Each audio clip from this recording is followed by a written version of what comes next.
conference, the working session, and it's entitled European Memory Politics. Does it exist, and why it is important? In other words, I would say, what kind of politics we would like to see. And I would like to give the floor to Dr. Arvydas Auskas. You know him probably, first of all, as an outstanding, one of the most famous Sovietologists investigating Soviet crimes, making them public in a very highly professional way. Like Mr. Zingeris has mentioned, he's been a long years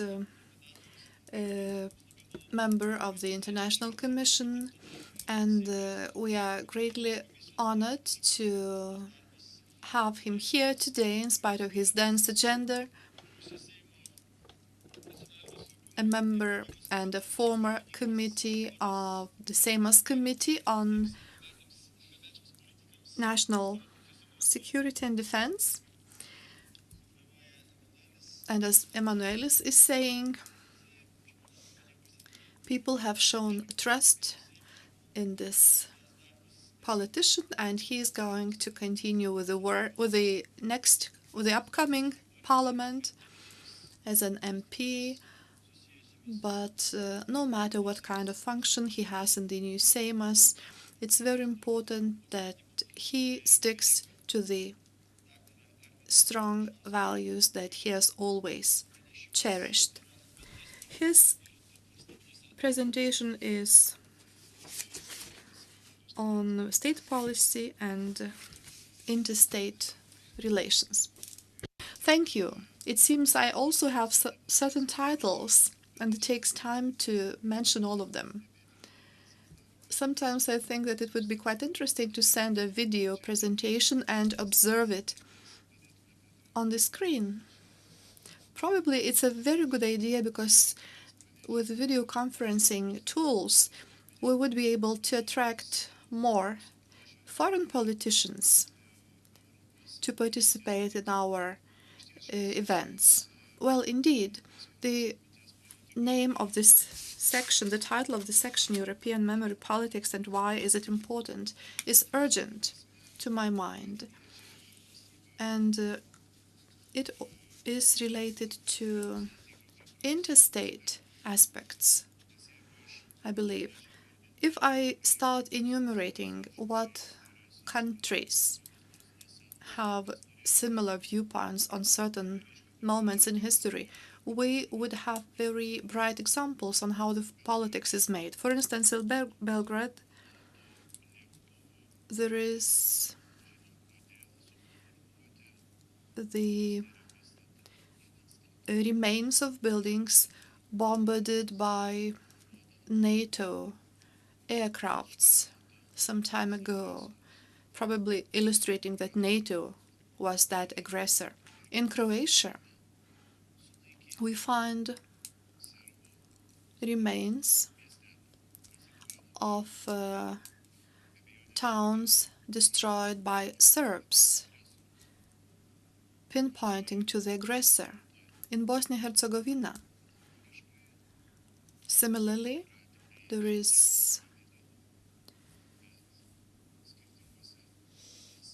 are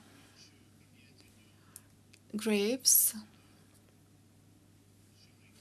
in the cemeteries, graves of the victims of recent genocides with political labels. Not to mention what we have further to the east, for instance, in Chechnya or Armenia, or the zone of the conflict between Armenia and Azerbaijan. Well, each nation has to remember something. It has its own viewpoint, and we are not an exception.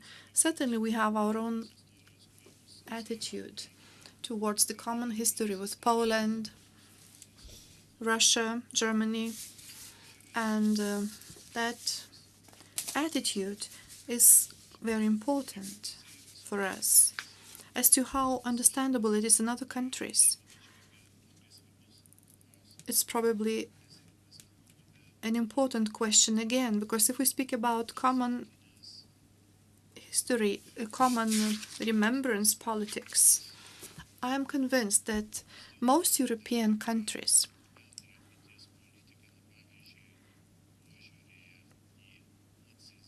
have a certain attitude towards, let's say, Holocaust, Nazi regime and its crimes. Well, as for another part of the remembrance, what East European countries, including Lithuania, Russia, have suffered from communist regime and its crimes, again, common history policy is absent here.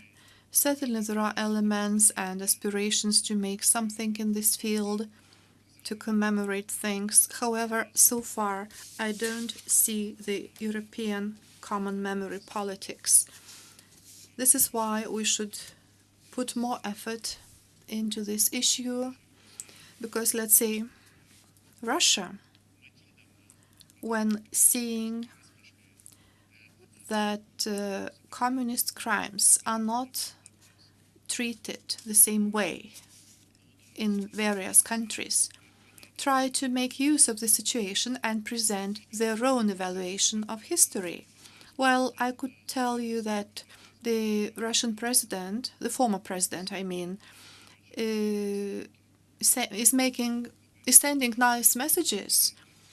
Well, certainly, these are nice words and statements. However, actions are the most important here.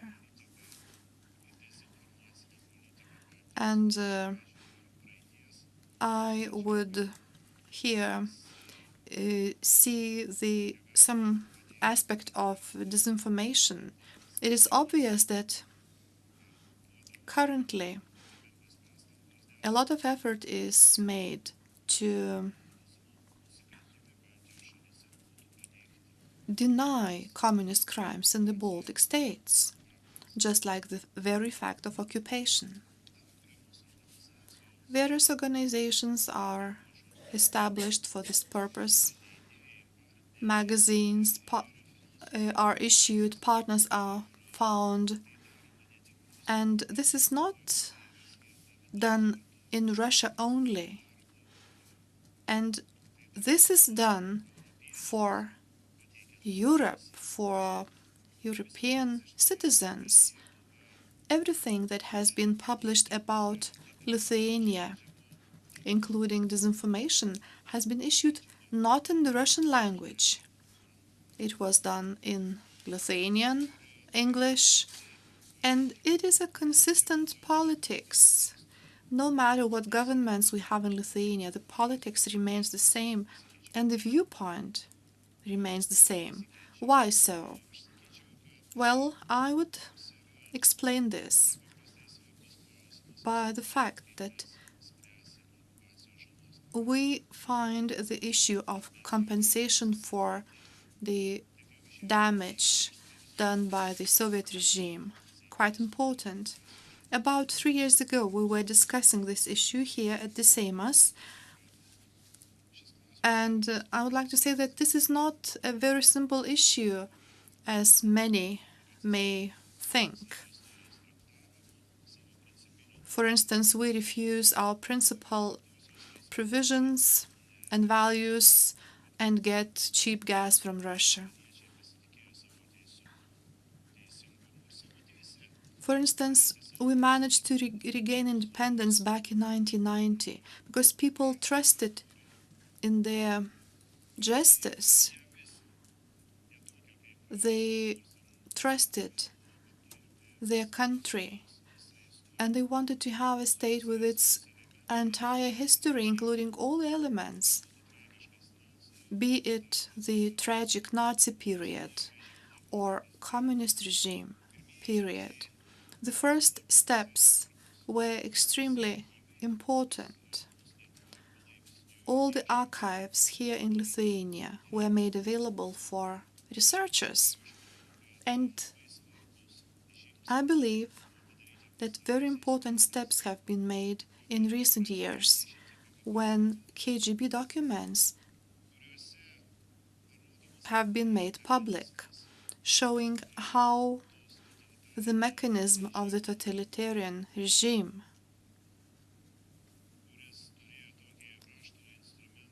that had a sharp instrument like the repressive structures KGB acted, how it all looked from inside, and the different viewpoint of the European countries is evidenced by the fact that historians were detained in Ukraine due to the documents that we were making public. Their computers were taken away from them. So when Russia is trying to reproach us for not doing something, we have to firmly say that as long as Russia doesn't open up its archives for researchers, all researchers, including the ones from the Baltic states, not only the United States, but also the Baltic states, Russia will have no right to appeal to European countries, stating that they are misinterpreting the history. And a few days ago, one MP from Russia was giving an interview and stated, "What do you want from us? What kind of resolutions do you expect? We are a state very similar to you. People are voting here. We have democracy here as well." And, well, certainly, people are voting. They have state structures. They are electing the president, the parliament there, just like elsewhere. However, here we should speak about the fact that the attitude towards the past is closely connected to the present.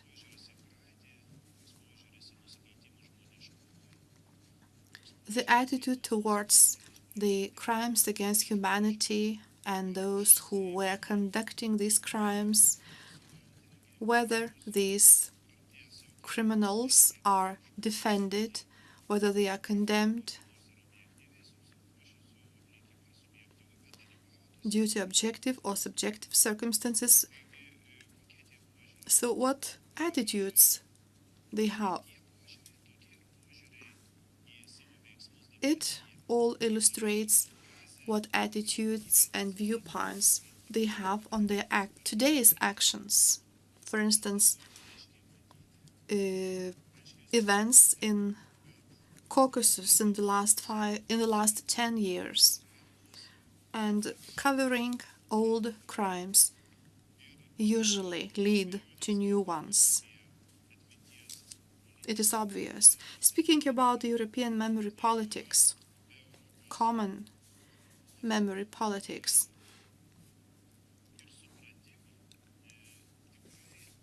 it is evident that Lithuania will not manage to achieve what it aspires, so that the occupation fact and the harm done by it is not ignored.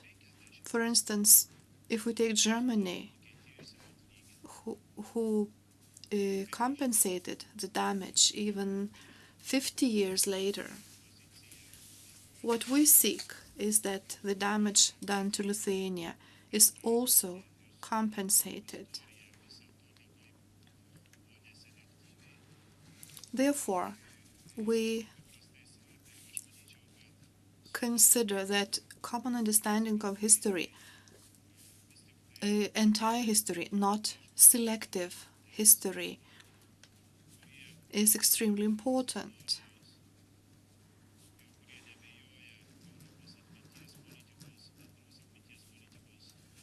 People who don't doubt in the necessity of having a common European policy, I believe, will gather into an association.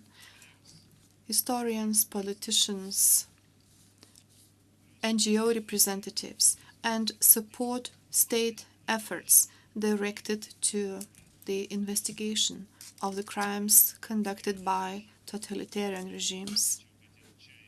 And I believe that today, here in this hall, we have people who will join these efforts. And on our turn, we will ask European Parliament members to contribute to this kind of activity, because it is evident that we need common efforts. Our international commission that has existed for about 14 years already has been a good example showing how historians having different experience have managed to come to the common viewpoint and take common decisions that facilitated people's understanding of their common history. Thanking for the possibility to make a speech here, I believe for a fruitful discussion, and wish you success in your work. Dėkojame Arvydui. Thank you, Mr. Auskas, for your very interesting presentation.